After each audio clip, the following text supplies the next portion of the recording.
Welcome,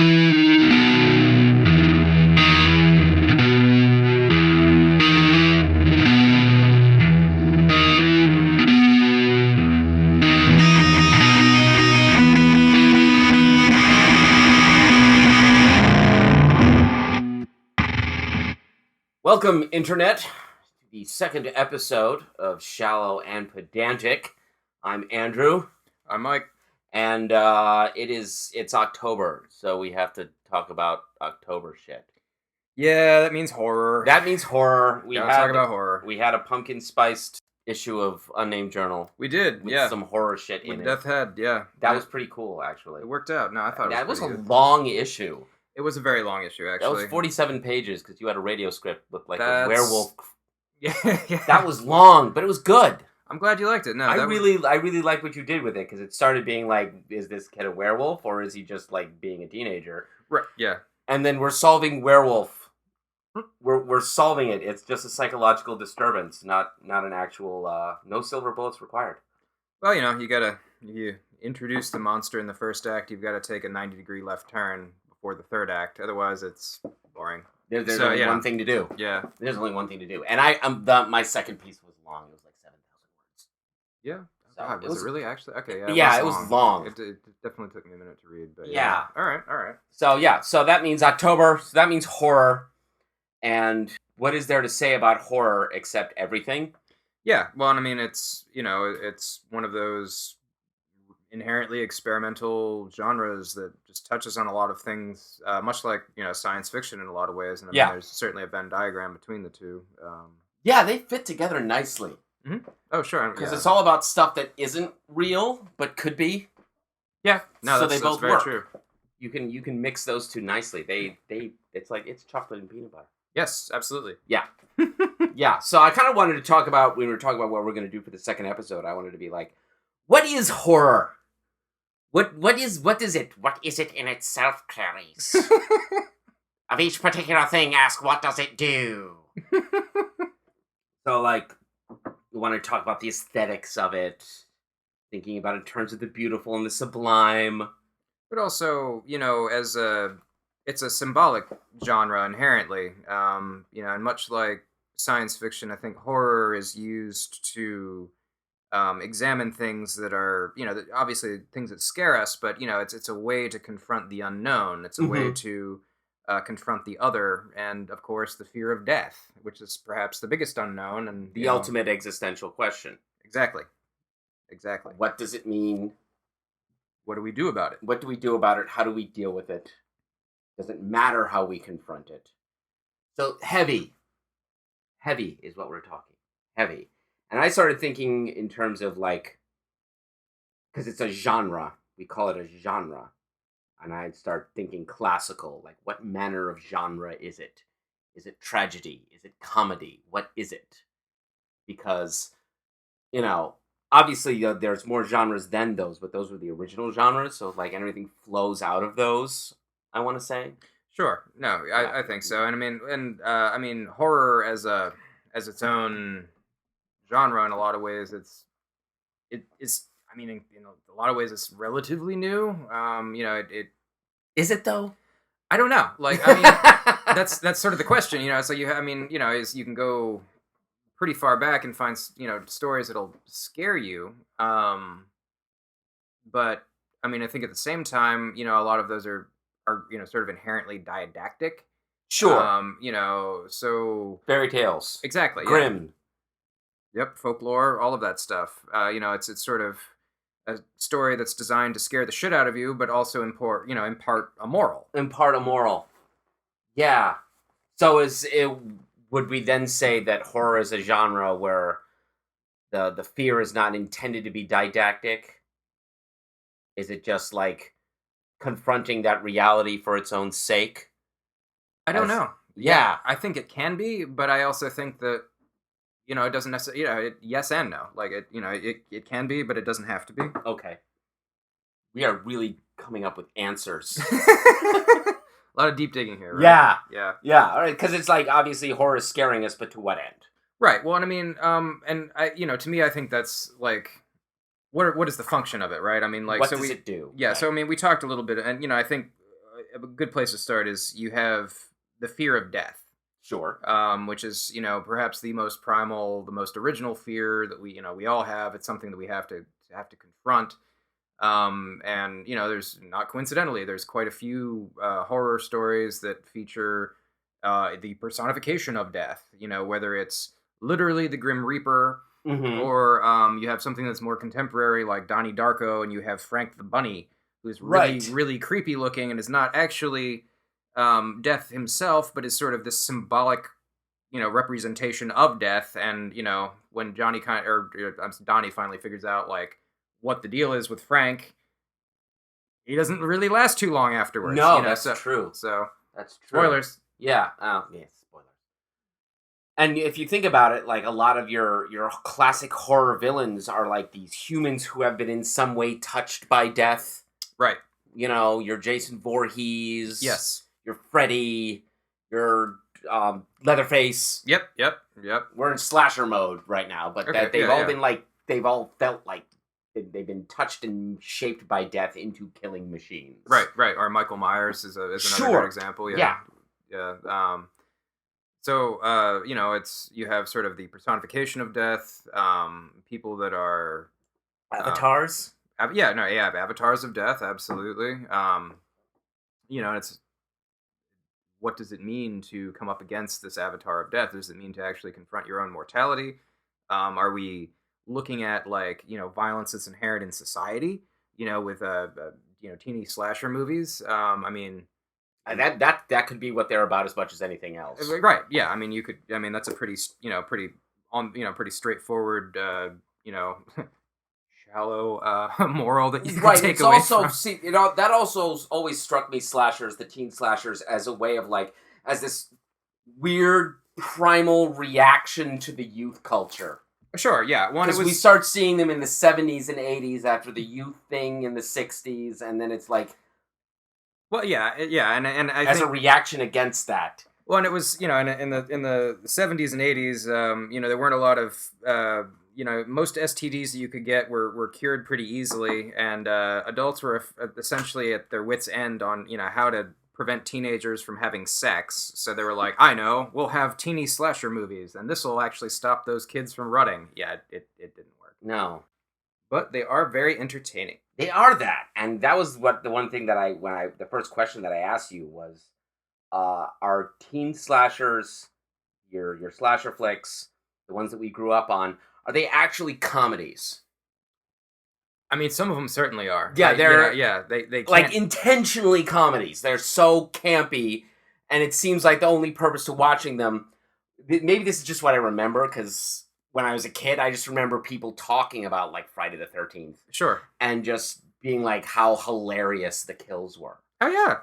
And the Friday the 13th video game that you can play right now, it's a multiplayer game, and you don't know who you're going to play as, but you could play as Jason, and the fun of that is just running around killing teenagers and like the most grotesque kill that you can possibly come up with, and this is entertainment.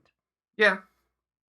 This is something for the funny haha. Yeah, no, exactly. It's and I think Friday the 13th is a great example of that. Because the first sort of two movies are kind of trying to be serious, but they're a little goofy in places. Right, yeah, like Jason's mom she's inherently ridiculous, right? Oh yeah. It's like the end of It. Yeah. You know? Yeah. It's not quite Beat It, Audra, but it's pretty close. Yeah. We haven't talked about It. We have not, no. Do we have to talk about It? We're gonna put a pin in that.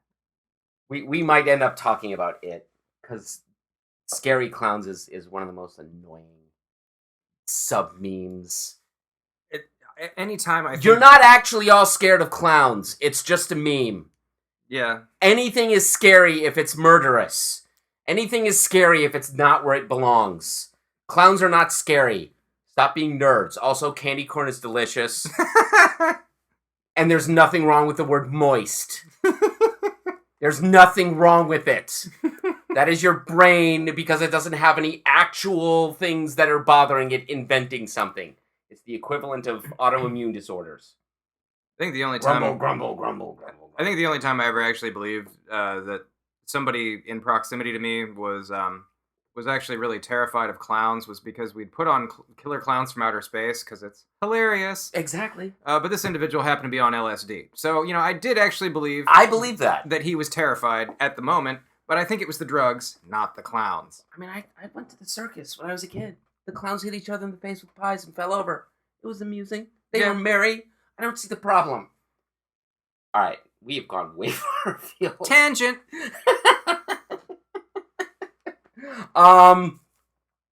Should we talk about history? Yes. Should we just dig into that? Yeah, let's go. Okay, I had this theory, Okay. which we just talked about, was that horror begins, or a beginning of it, is the Book of Revelations. Yeah, no, I mean, that's... Because everything that happens in that, it's a religious text, but I don't think it's intended to be a didactic text. It's that genre of religious literature called, eschatological writings. It's writing about the eschaton. It's writing about the end of the world. And the thing about the end of the world is, the world's going to end and there's nothing you can do about it. Right. It's the inevitable. It is the will of the divine. Right. It's gonna end. Everything ends. So there's nothing that can be done to stop the coming of the beast, is what the Book of Revelations teaches you. Behold a pale horse, he that sits upon him is death, and hell follows with him. That's just happening. Right. It's happening. Well, and that's sort of like horror on a macro level, sort of confronting death on a macro level, whereas, on a smaller scale, we see in like horror movies or slasher movies that's confronting death on a micro level, on a smaller stage, Sure. But I think with Revelation and eschatology, it's just this inevitability. Right. It just cannot be stopped. And there's grotesque. It's grotesque. Yeah. And I mean, and there's also, and that's actually a good example. I think Revelation's actually a good example because it's also an inherently symbolic work. Mm-hmm. It's not one of those things that's meant to be read and taken literally, but it's the kind of thing where you read it and you're like, okay, there's some seriously bad things that happen because the world is literally falling apart, either exploding or imploding or What have you? run roughshod over cosmic forces that we're powerless to stand against.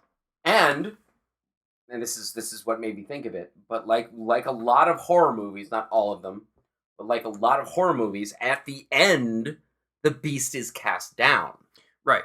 And a new order emerges, which is what happens in a lot of horror movies. Like the beast is cast down, we survive. Which kind of gets to the question of, like, what is the point of horror?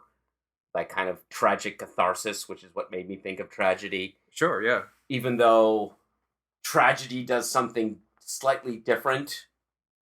Yeah, well, but I mean, I do think that they're linked in catharsis, and I think that, one of the purposes of horror is to have that moment of catharsis, regardless of what the outcome of narrative is. Sure. For you, the individual that consumes this thing, you are supposed to essentially use it as a medium to confront something. Mm-hmm. And you have this moment of catharsis where you're like, oh my god, this is really terrifying, or I'd never really thought about this before, or now I have to go home and sit with my feelings. And, regardless of how the story turns out, you've had this moment where you sort of looked at something, or had a sort of an emotional moment that you probably would not have had otherwise. Sure. So that's why I think it kind of works in there. Or something like Dante's Inferno. Hey Dante, what's that? Hey Dante, what's that? Hell. What about that? Hell. What about that? Hell. What's that? Knock knock, who's there? What? Hell. I need to go to the bathroom. Tough shit. Keep walking. I'm not 100% certain if Inferno is intended to terrify us, because there are also strange moments in the Inferno that are, like, intentionally funny. Oh, yeah. Like when the demons fart. Mm-hmm. There's wandering around. Virgil and Dante are just, like, wandering around with a party of demons who are just like soldiers, and one of them bends over and makes a trumpet of his rear. Yep. We know what that means. And like, there's a fart joke in the middle of the Inferno. I mean, I always read, the Divine Comedy and Dante's Inferno is it's Bible fan fiction essentially. That's the best way to understand it. Yeah, I mean it's Bible fan fiction, and it's the like, hey, they never really talked about this too much in the Bible, but what if And as long as you stay within the boundaries of what is, it's like A canon, B canon. It's A canon, B canon. Like, the Bible is A canon, and you can just, as long as you don't go without the strictures, you can like fill in all the details. So you can put whatever pope in hell that you want to, if you happen not to like him. And that's pretty much what Dante did. It's true. But there's also, I think, especially when there are moments of genuine pathos in the Inferno where we look at the individuals, some of them. Oh, sure. At the various stages, and even in watching, like, when you get down to the very bottom, and you find the devil encased in ice, and he's got 3 mouths, and Judas, Cassius, and Brutus are being chewed on the devil by all eternity. Spoilers. There's just this, there's something, like, genuinely grotesque about that's meant to poke and freak, and maybe it is didactic. Oh no, I think so. I mean, they're sort of in Western culture the 3 classic examples of traitors. Yeah. And I mean, and it's the certainly from a 14th century Italian's point of view. Oh sure, yeah, but I mean, is there anything more treasonous or traitorous than those 3 individuals to the individual that wrote that wrote it? And it's like, well, no, probably not. It's sort of it's those treason are classic, personified. That's treason personified. That's true. So I do think that element has a moral, and I think that there's other parts where he's also saying, hey, maybe some of this isn't fair. Like at the higher levels, he's like, these people, like, they're not great, but maybe this is not like, do they really deserve this? And I think that's, again, horror is a way to explore, hey, do they really deserve this? You can't do that with, like the Bible. Like, this was not something that you could really talk about in a religious context. No. But since this was a work of fiction, horror, if you will, it was something that we could, like, well, how about, I don't want, I'm not trying to commit heresy or anything. I'm just wondering. Right. Yeah. And that was how they had to sort of float that question. So I also think that the Inferno establishes kind of that idea of the only way out is through. Oh, so sure, yeah. Definitely about confrontation. Oh, and yeah. You have to look the devil in the face before you find the passage that leads you outward towards the mountain of purgatory. For sure. Well, and you had mentioned pathos earlier, and I was going to say you can't have catharsis without pathos. Like, there's no, if you don't feel anything, you're not going to have the crisis and get through it. Sure. So, yeah. But that's like medieval stuff. Yeah. That's medieval. That's ancient and medieval. We just did ancient and medieval. Okay. Bible and then Inferno. So, check those off list. Done. That's several thousand years of history taken care of. When does horror actually begin?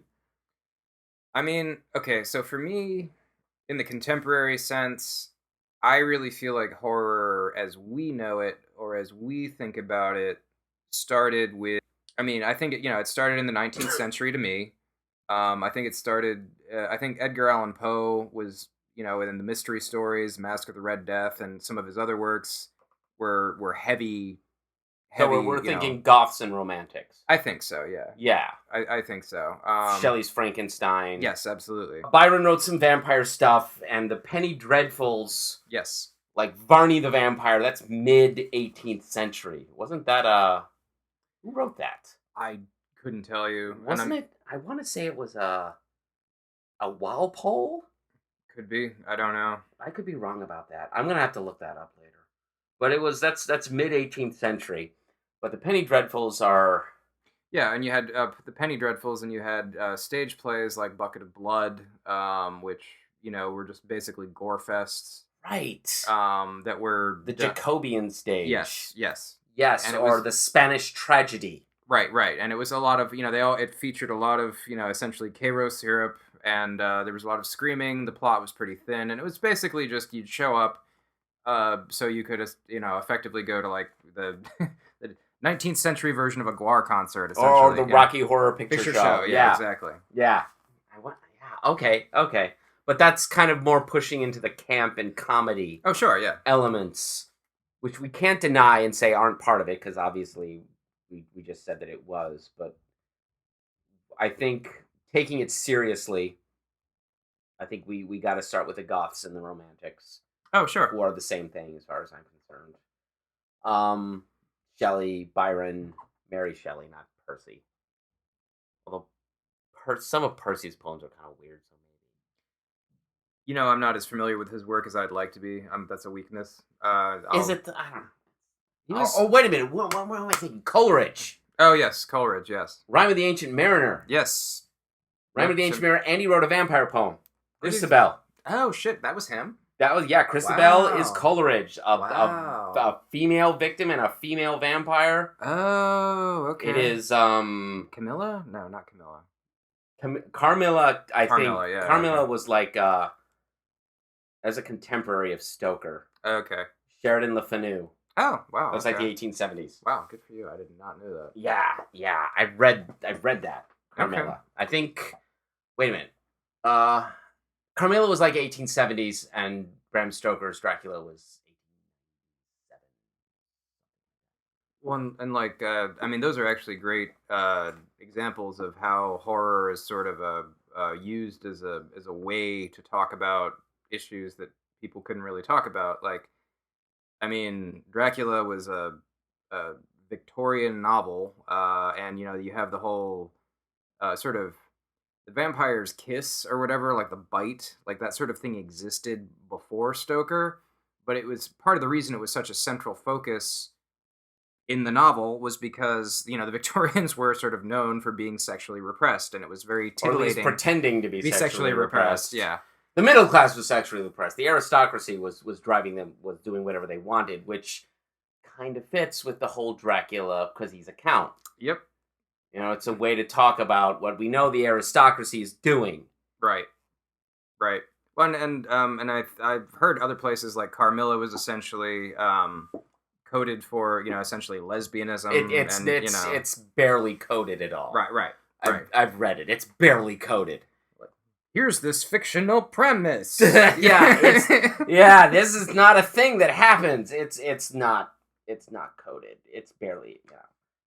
It's not talked about directly, but with all the details and the way the way the vampire attacks the victim, it's always at night. It's always in bed. This may be us at the beginning of the 20th century being unable to see anything else. Sure. This may be us being unable to see anything else, but it feels like that element's there. No, I think so. Like, I've read excerpts of it, so I also think it's there. But yeah, I think those are examples of early horror and using it to talk about things that. But Poe's a great example.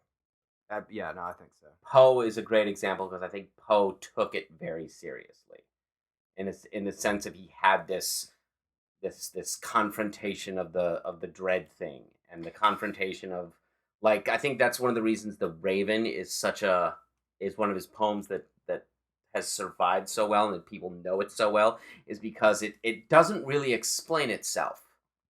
No.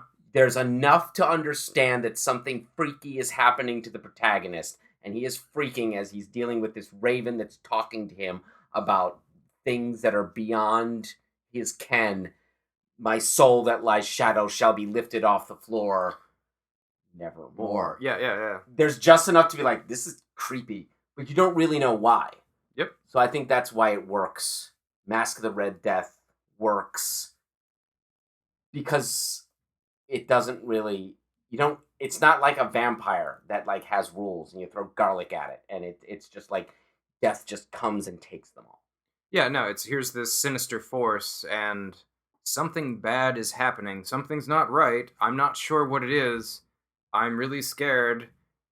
The end. And then bad shit and then something inexplicable happens and everyone's dead and you're like, whoa, wait, whoa, yeah, what happened? Yeah, kind of like that thing with Revelations, like it cannot be stopped. Right? No, yeah, exactly. It's I was talking before we started recording, and I was like, it's like the the Killing Moon by Echo and the Bunnymen.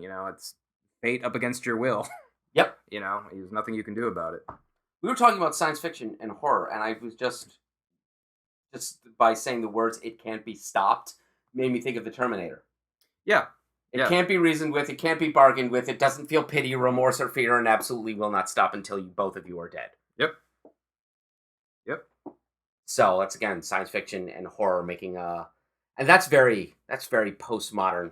The whole concept of the fear of the machine. Oh, sure, absolutely, yeah. No, yeah, it's in the in a post-industrial, post-agricultural era like that we live in now. Absolutely, yeah. And I mean, look at all of there's a ton of that's like everything that's cyberpunk. Yeah, no, well, and I mean, and there's also all of these like paranoia flicks that have to do with technology, and iRobot, and things that have to do with like the panopticon. Like they're not always the best movies, but it's this whole idea of like technology is unescapable. I'm being surveilled. Somebody's always watching. It's the beast that we made, and how we don't know how to stop it, or even if we can. That's, right. Blade Runner. Mm-hmm. Well, no, that's why I always say when I'm dealing with the irritations of technology and how it never quite works the way I want it to. Not today, Skynet. Not today. Which is especially relevant today because I was an imbecile and updated the operating system on my Mac, which necessitated me trying to figure out how to get the proper version of GarageBand so we could even function with it. So the fact that we're recording anything right now has to do with me confronting Skynet. Yeah. Well, in this case, your will prevailed. So, I did. Yeah, you beat. Not today, Skynet. Not today. You beat the odds. I did. Poe Stoker.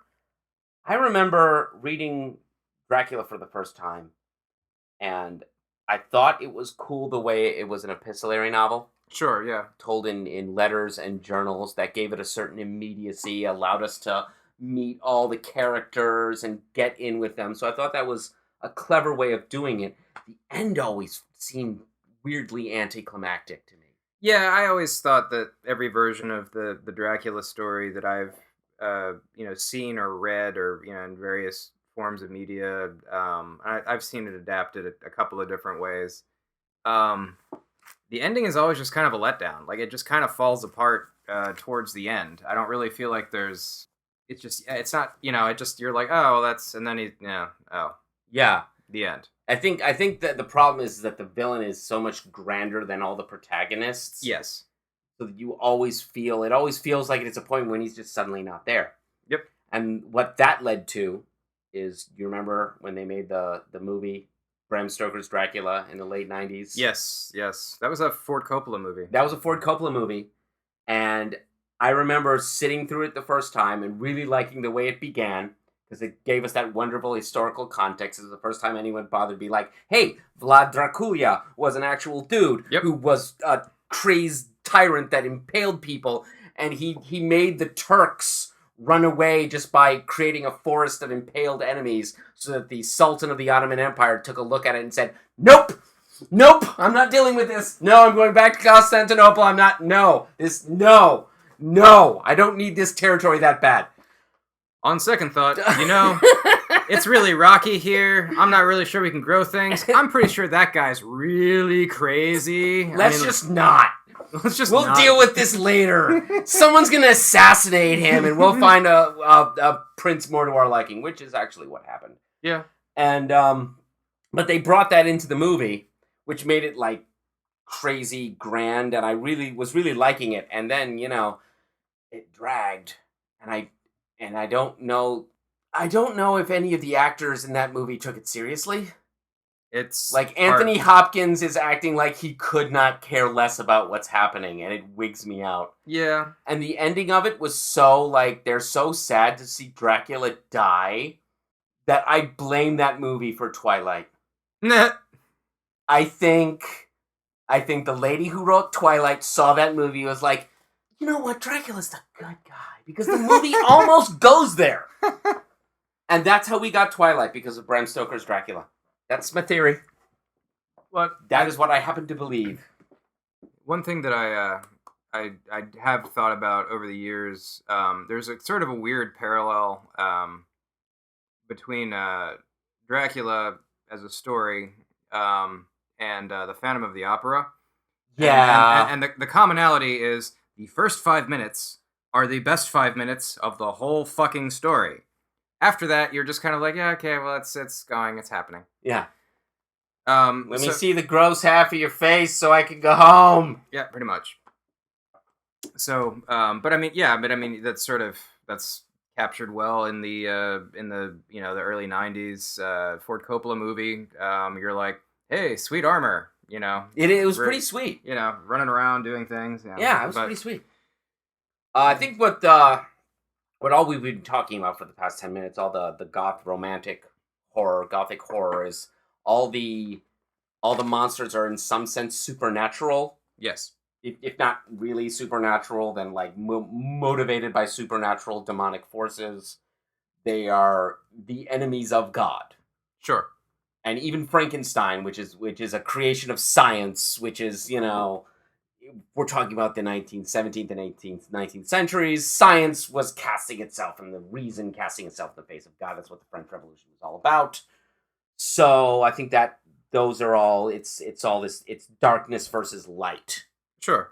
Is what we see with the Gothic horrors. But then we move into the 20th century, and darkness versus light in horror kind of becomes irrelevant, especially with like Chambers and Lovecraft. Oh yeah.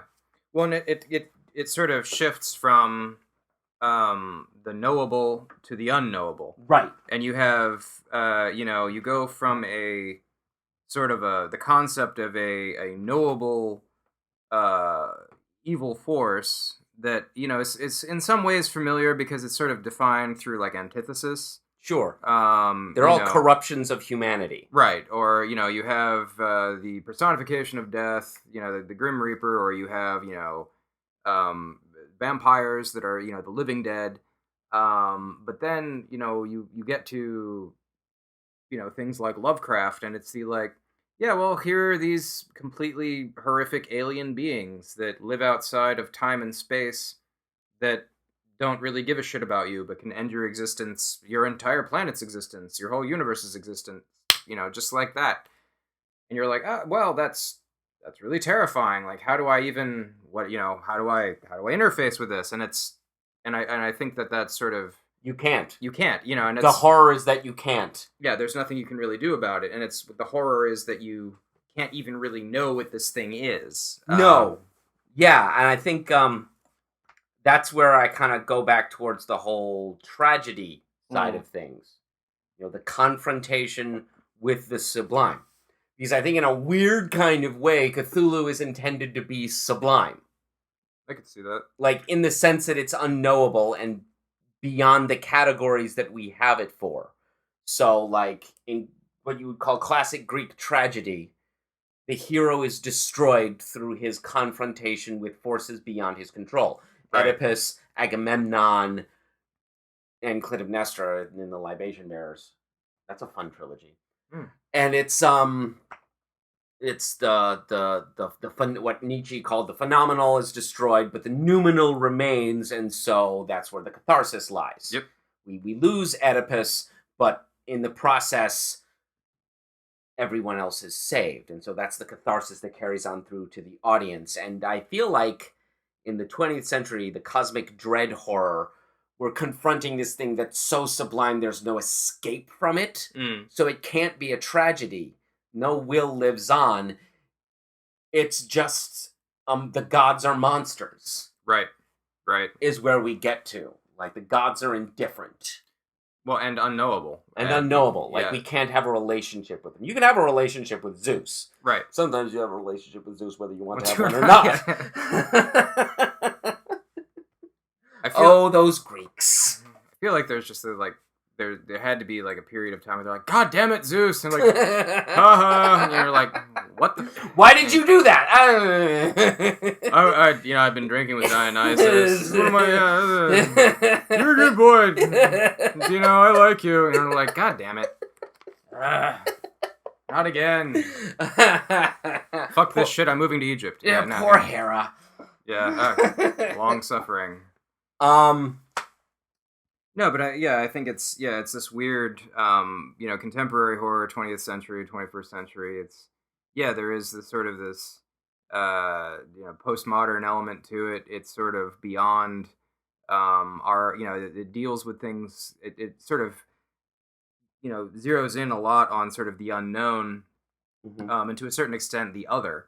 And I think, the unknown is definitely a big theme. But then there's also, the concept of the other, and you get into more contemporary stuff like in the 60s with like say Night of the Living Dead, sure, where it's like, oh, we have zombies and we're not entirely sure why this is happening, and we get sort of snippets throughout the there's film, no explanation, where there's like well, scientists have this theory, and you get it in the background. And that was actually a call out that I liked in Shaun of the Dead, because they essentially did a shout out in different scenes where they're like, they think it had something to do with falling debris from the sky. They didn't bother explaining. You don't need to explain a zombie apocalypse. It just happens. Right, but in the case of Night of the Living Dead, it was, the other was the fact that the protagonist was a black man, who, is really the only person with half a brain in his head in the entire movie that has a plan and is trying to like get everybody through and try to survive. And then what happens at the end of the movie? He's shot by rednecks, and you're like, what the fuck? What? So... But he's shot by rednecks. The rednecks think he's a zombie. Right. Yeah, and they think he's a zombie. It was a mistake on their part. And then you have tragedy and catharsis. Then you have tragedy, and you're like, well, this shouldn't have happened. And you're like, no, it shouldn't.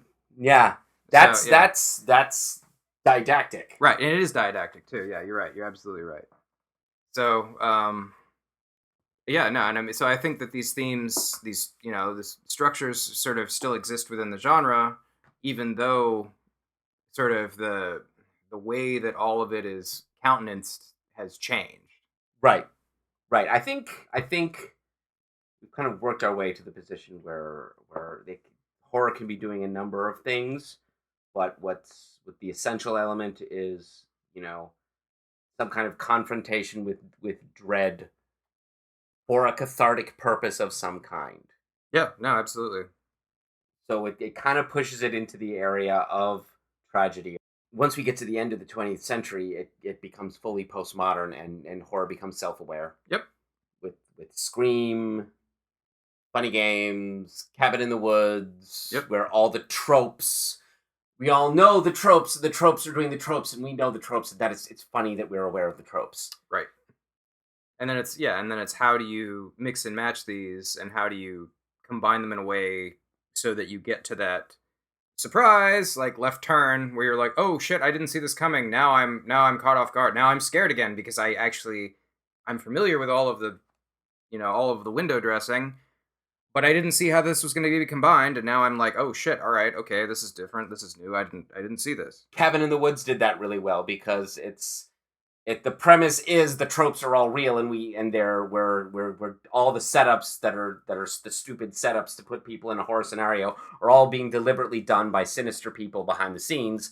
And as you move through the movie, you discover the reason these sinister people are doing this is because the dread, horrible old ones, complete ripoff of Lovecraft, yep, require sacrifice. Yep. And if they don't get their sacrifice, they're going to rise and smash the world.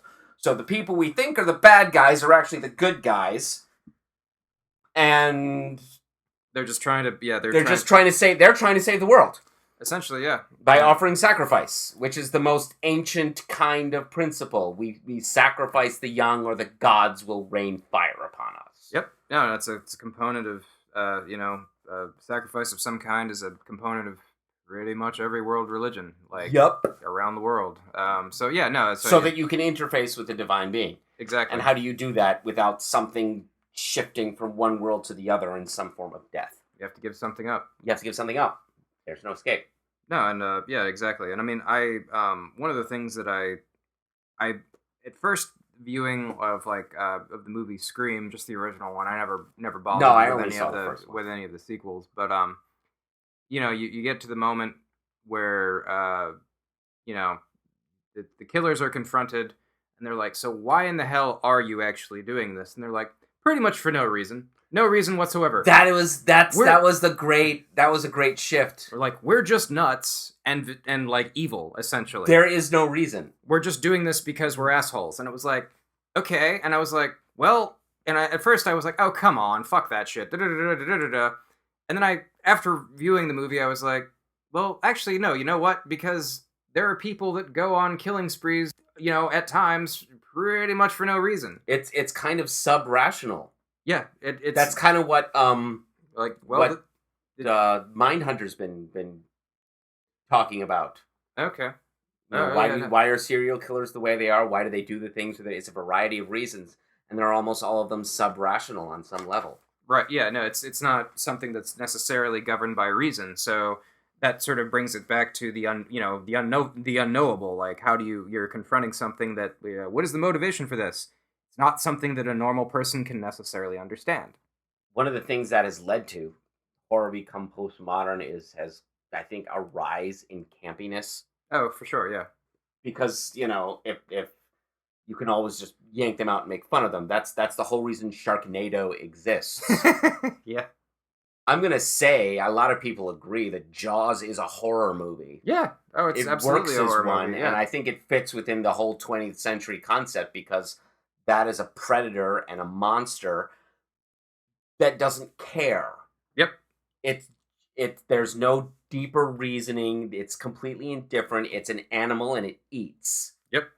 And going into its world, you are asking for it. Yeah. Well, and it's going to view you as food. That's what's going to happen. That's the lesson because- of that whole first scene. That girl goes swimming at night, and it is like that was dumb. She should not have done that. There's no, you can't escape that. That's its world. Yep. It belongs in its world.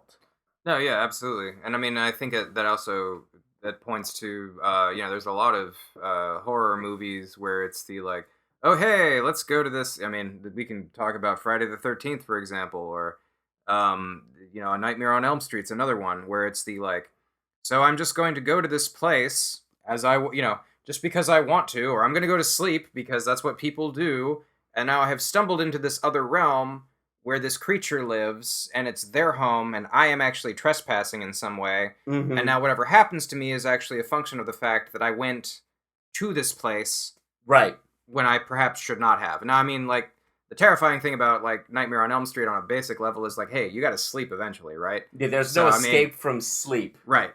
Like, you gotta give in eventually. So, Yeah. Yeah. So that was, so I felt like that was a pretty good, Right. That hook. creates a good tension as a So- story. I agree. But like, you've got Jaws, and then it becomes postmodern, and you got Sharknado, where it's deliberately, intentionally campy. Oh, yeah. Oh, for sure. It's not trying to scare anyone. It's supposed to be ridiculous, and you're supposed to laugh at its ridiculousness all along the way, to the point where it's kind of annoying. Oh, yeah. But I can't say that too much because I totally watched Sharknado 5 and laughed at it the whole way through. So I'm not immune. I've done it. I'm not ashamed either. One of the movies That was fun. Yeah, no, like one of the movies I saw in the theater that got some of the most laughs out of any movie that I've ever seen was Jason X, where Jason goes to space. And I mean, it's a hilarious movie. Like, it's seriously funny. Like, it some of the most like the liquid nitrogen kill alone is worth it. But it's completely improbable, completely implausible. God, what's his name? David Cronenberg actually does like a cameo towards the beginning of the movie. Cronenberg is in that? Yeah, he's the Wow. scientist that just basically gets impaled right before they stick Voorhees in the deep freeze. Sure, right okay, at the cool. beginning. Yeah, so Cool, yeah, cool. it's Cool. but it's a great example of taking a horror movie and essentially just making it completely self-aware, where it's obvious that like there's some definite nods to the genre like within the movie itself. The characters stop short of like actually looking at the screen and winking, but like Pretty it's much. pretty close at times. Yeah. Yeah. Okay. Okay. So now we've gone through all the history. I feel like the next step would be like what we should share, like favorites, like what genuinely scares us. Oh, okay. Um, I've always been a big fan of The Shining, Oh, sure. That's a scary movie. just because Absolutely. it's not completely spelled out what the hell they're dealing with. Yeah. It's left a big fat question mark. Yeah. Why?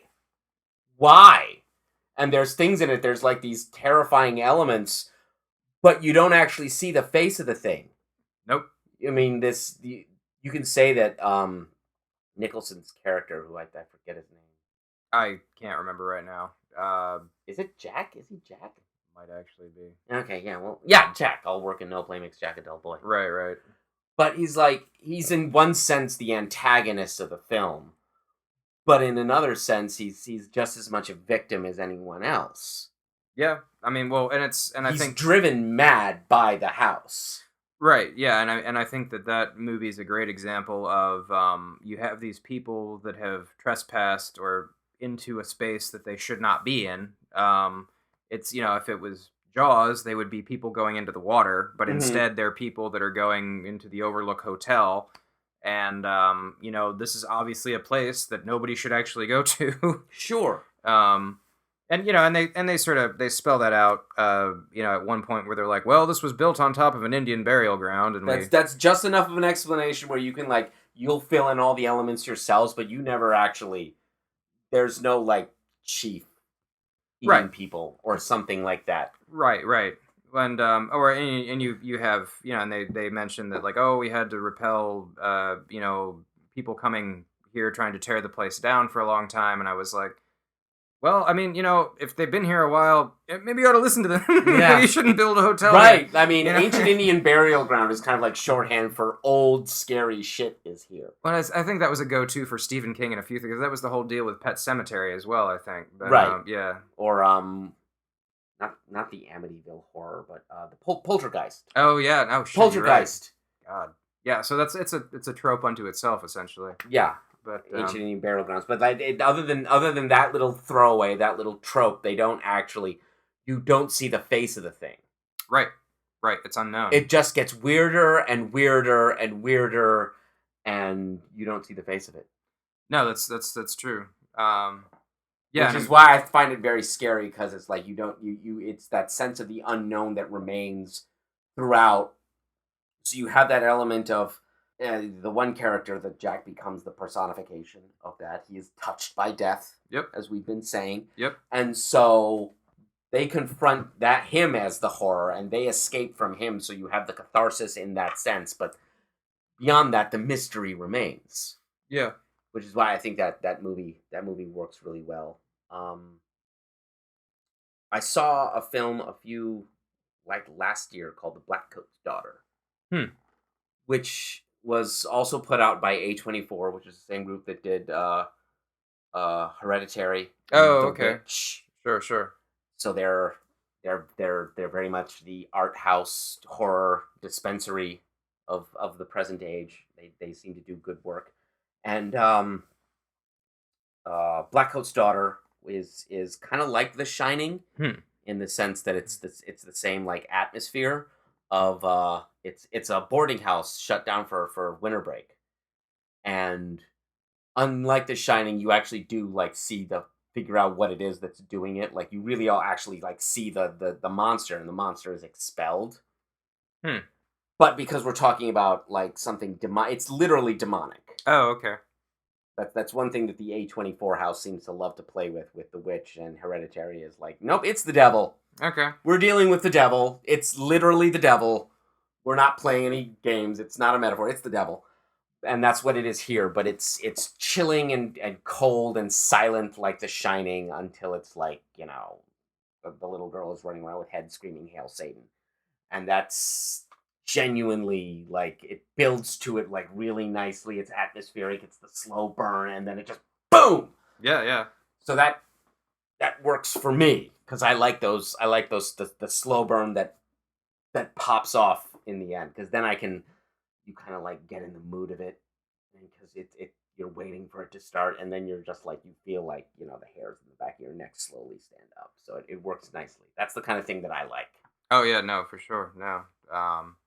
I mean, for me, like, I still get chills, watching Alien, like Yes. the original movie. It Yes. still actually manages to scare the shit out of me. Um, I mean, it's hard to go wrong with Ridley Scott. Nope. It's a You have the xenomorph, who It's kind of like Jaws in space. yeah, it's a bit like Jaws in space, and the whole concept of like the chest burster. I heard from, I don't know if it was Scott or Giger, that had basically come up with it to essentially introduce the terror of rape to men. That's sort of the whole purpose of that scene with the chest burster, allegedly. Yeah, I read that. Okay. I read that in an interview a while back, and I was like, "Oh, okay. Well, I could see that." I mean, it's a really scary fucking looking alien, and like it stalks and kills the entire crew. And it does it for reproductive purposes. Yeah. Okay. And I'm like, Okay. and Yeah, I doing, see that. and it's doing it to essentially propagate, and it's I mean, it is a bit like Jaws, where it's like, here's this biological organism that does not give a shit about you, that's completely unknowable, and is hell bent on just doing what it needs to do in order to survive. Which means your death and the death of everything around you. Yep. There's no escape from it. Yep. You can kill it though. No, yeah, The beast can be cast down. It can be overcome. But it's I mean, it's definitely a Herculean effort. Yes. So yeah, the alien is no joke. The xenomorph is no joke. Yeah. I still get chills watching that movie. Yeah. The sequel worked as well.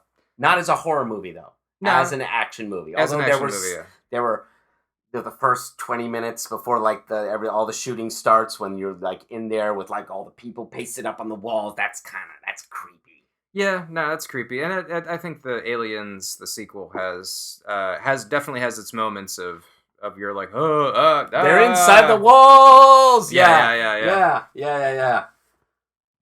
That's a good choice. I started reading Haunting of Hill House. Kind of because after I read this, because it was on my mind, because I'd read it, and it's supposed to have the greatest beginning of a ghost story of all time. Are you familiar with this? No, I'm not. I'm gonna read it. This is the first paragraph of Haunting of Hill House. It says, "No live organism can continue for long to exist sanely under conditions of absolute reality. Even larks and katydids are supposed by some to dream. Hill House, not sane, stood by itself against its hills, holding darkness within. It had stood so for 80 years, and might stand for 80 more. Within, walls continued upright, bricks met neatly, floors were firm, and doors were sensibly shut. Silence lay steadily against the wood and stone of Hill House, and whatever walked there, walked alone." Interesting. That's creepy. Yeah. No, definitely. It's like something's there. You don't know what it is. Something's there. And you don't want to be, because what it is it will eat your mind. Yeah, that actually reminds me a little bit of like House of Leaves, which I have not read that. I've not quite had the courage to read it myself. I'm not gonna lie. I've heard amazing things about it. I've known a lot of people that are like, you should both read this book and also never read this book. And I'm like, well, which is it? And I'm like, it's kind of a postmodern novel, isn't it? I think so. But it's also like it's also a straight horror like tale, as far as I understand. I don't know that as far as I know, they've never actually tried to adapt it. And I don't know. It may be unadaptable. Yeah, that could be. That was what our last episode was about. Like, leave the unadaptable alone. Yep. Leave the unadaptable alone. But yeah, no, that's I might have to check out the Haunting of Hill House. Yeah, it's pretty good. I'm in like chapter 4. Okay. And this was written in 1959, and you can tell. But there's also kind of was that the basis for the haunting? Or the haunting. No, okay, yeah. The haunting, and then like the the original version that they did in the 70s, and then the remake Okay. from the 90s that everyone laughed at. Right. Okay. Unintentional comedy, which is possibly the greatest kind of comedy, Oh, sure. because you're laughing at the filmmakers and their error. Yeah. The ultimate benign violation. But now we're getting into the philosophy of comedy. This is also true. Yeah. I mean, We may have to... if we're going to go in that direction, we could talk about The Frighteners by Peter Jackson, which is a great movie. It's not really a scary movie. What makes it great? Well, you have Michael J. Fox's character, who's a medium, who can actually... I'm sold! who can actually... who actually is the real deal, and has a couple of, like, ghosts that he works with. And his whole angle is he's actually a con man, wherein he shows up places and tells people that their house is haunted, puts the ghosts to work, and then he basically gets paid to get them to stop. And then, I don't want to spoil it for you, but it's a great movie. It's Don't actually... spoil it. It's, I want to see it now. It's, Peter Jackson, before Lord of the Rings, and I mean, there's some creepy moments, but I mean, it's one of those, it's also pretty funny in places, and, he essentially got this ability from having, I think that they explained, it's been a while since I've seen it, but he essentially gets the ability to see and hear and interact with the dead via, he had a close to death experience, and then he's essentially this medium. I am touched by death. Yeah, touched by death. I'm getting a theme. Yep. So, but it was Peter Jackson, after Bad Taste, after Meet the Feebles, but before Lord of the Rings. And in a lot of ways, I feel like it was, a movie that got people to essentially take him seriously. Okay. So it's a fun one. Check it out. Yeah, it's also a pretty seasonal flick at this point. What's his name? The original Gomez Adams is in there. The guy from Night Court? Yeah, what's John Aston? John Aston's in there. I'm feeling much better now. Yeah, he plays one of the spooks, one of the ghosts. It's great. Yeah. That's a whole other thing. Is like campy 50s like horror tropes for laughs. Oh, for sure, yeah. Like the Munsters, that was all played for laughs. Oh, yeah. So we're acting like we just discovered that these are tropes, and they were totally doing it on like family television in the 1950s. Well, yeah, and I mean that's also true for the Addams Family to a certain extent. Yeah, no, for sure. But I mean, those were, pretty. I mean, those were sort of classic, horror movie tropes from like the 30s, right? Sure, building off of the whole the movies of the 30s were the novels of the 19th century. Like that's what they drew from. Yep. To make the first horror films were all the monsters of the romantics and goths, and then by the time you get to the 50s, that's a joke. Oh yeah. Like Bela Lugosi can't get work. He's working with, what's his name? Ed Wood. Yep. Have you ever actually sat through an Ed Wood movie? I've tried. I actually have a copy. It was gifted to me. I have a copy of Orgy of the Dead, and I can't really recommend it. And I've watched clips of Plan 9 from Outer Space, and I'm just like, they cut and printed this? Like, holy shit. This was a movie. The only way I can say that I've sat through an Ed Wood movie is because of Mystery Science Theater 3000. Yeah, that'll help. They did The Atomic Brain. Which is the one where Bela Lugosi and the octopus and he's trying to create a race of atomic Supermen because it's the 50s. Yeah. And it doesn't make any sense at all. I mean, I think it holds together better than Plan 9, which I tried to watch and couldn't sit through. Unsurprising. I couldn't do it. Sometimes they're just too bad, and it's so bad. It's not so bad it's good. It's so bad it becomes dull. Like Manos the Hand of Fate. Yes. Yep. You can't watch that except as the Mystery Science Theater episode. No, you can't. It's painful. It hurts. Yeah. No. But that was intended to be scary.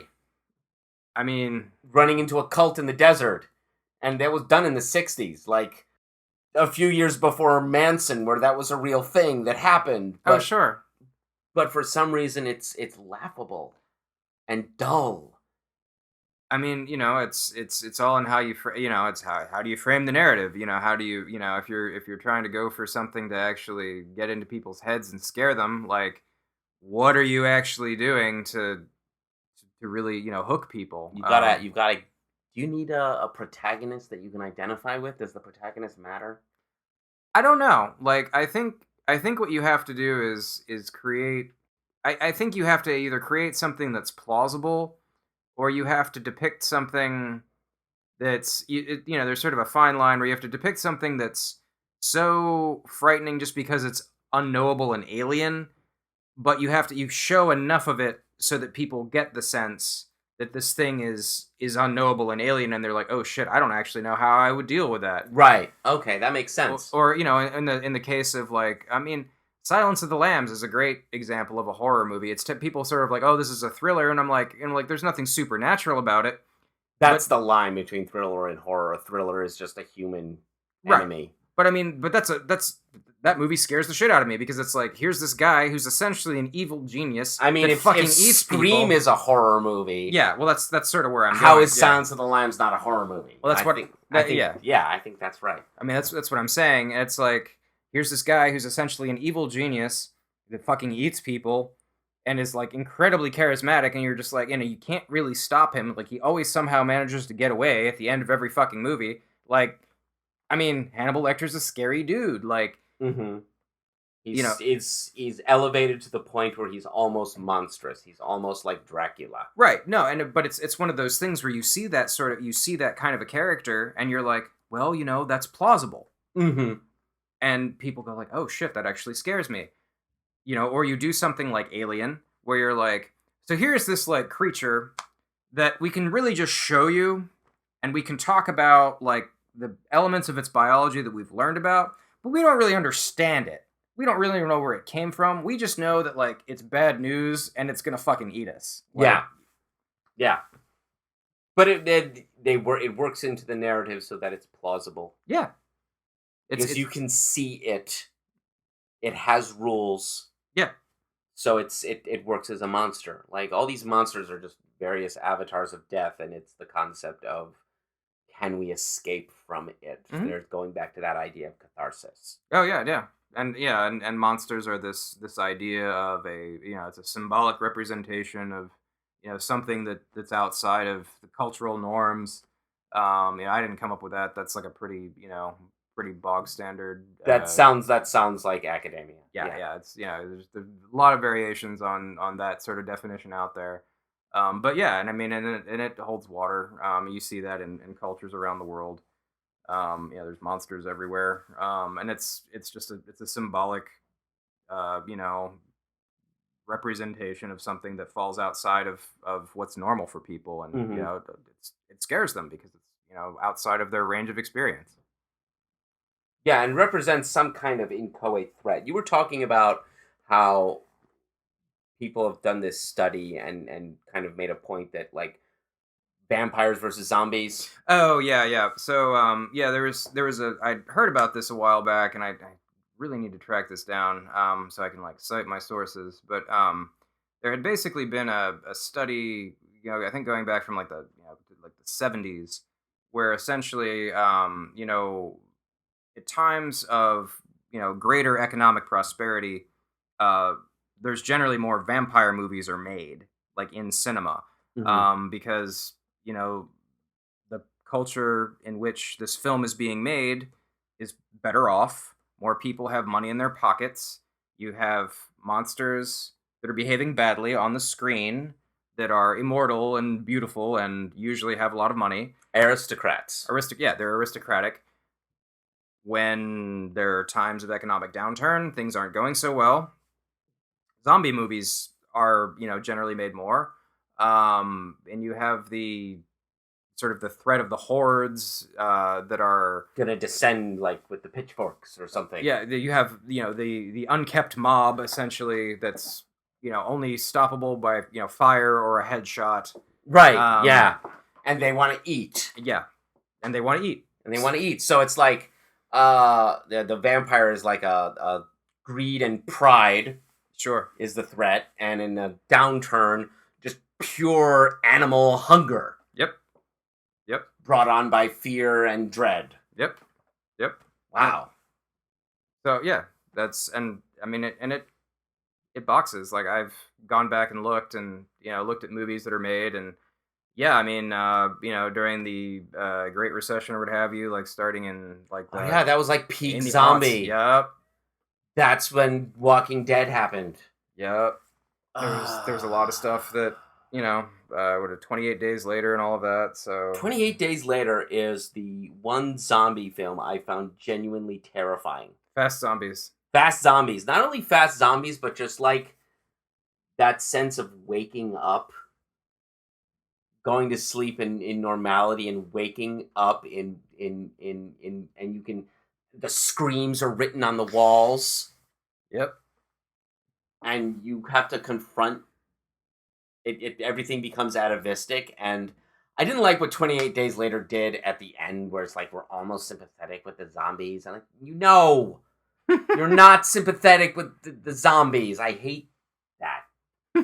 Don't be sympathetic with the thing that's trying to eat you. That's why I didn't see Alien Resurrection. I'm not doing that. No. Not doing that. No. I get the point.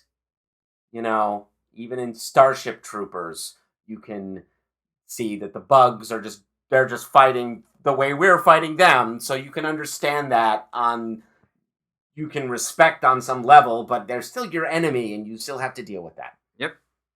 So I hate when they shift in the sympathy part. But other than that, 28 Days Later with the fast zombies, that was chilling. No, that's scary stuff. Yeah. Even though they're technically not zombies. I mean, there's actually a surprising number of zombie movies where that's the case. They're like, oh, well, these aren't really, you're like, oh, these aren't really vampires, or these aren't really the undead. It's just a virus, or it's just this, exposure to radiation, or it's just, sure, whatever. We want to have a strict construction or loose construction of a zombie. The ontology of zombie. Nah. Something's wrong with that guy. He wants to eat everything in existence. It's like a Wendigo. Oh, yeah. Isn't that basically what a Wendigo is? I mean, like a Native American zombie legend. Crossed with, like, I always saw them as, like, being these sort of also feral, almost like werewolf type creatures. Sure, it's like a zombie and a werewolf. Yeah, thrown together. I mean, there's a little bit of, like, I say zombie because it's always hungry. Yeah, no, it's like, it's a bottomless pit. It's...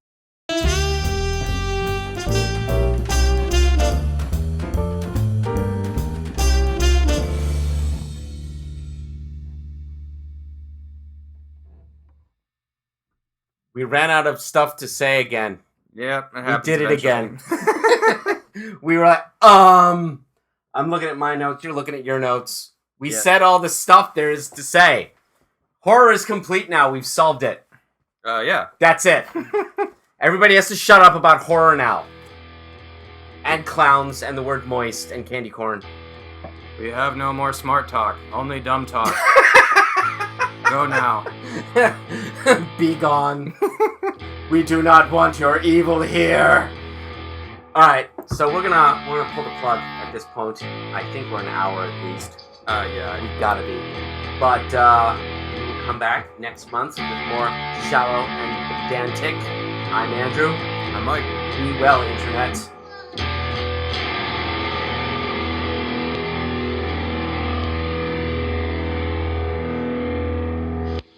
Testing. Words. We speak words, and they are good. Flying underpants gnomes. They're everywhere. They're watching you. You don't even know. God damn it, Stuart. Step 3, profit.